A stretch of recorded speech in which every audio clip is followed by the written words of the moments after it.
Hey, it's Chris. I hope you're well. So, you're home mechanics, or you are always on the go, but still want to have a functional wheel training stand. This is Unior's portable wheel training stand. Let's check this out. Unior's portable training stand is made from special tool steel, which makes it extremely durable. It can stand alone on your workbench or be mounted with screws for further stability. It is compatible with hubs up to 157mm wide. It can be used with wheels from 16 inches to 29 inches, with or without a tire.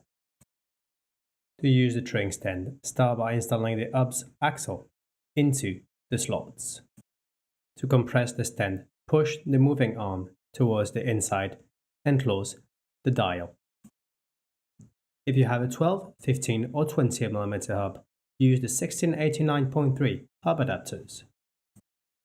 Once the wheel is installed into the training stand, bring the lateral indicator close to the rim. Once set, tighten the dial to lock it into position. The lateral indicator can also be used as a radial indicator to check if the wheel is properly round.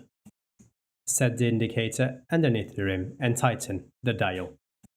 Spinning the wheel, you will be able to check if the wheel is round or not. To check and aid rotor training, the rotor training gauge 1689.2 can be added to the portable training stand. It is functional, it is foldable, and it's definitely bomb-proof. It's got everything you need if you want to true your own wheels. Alright, thanks for watching. I'll see you next time.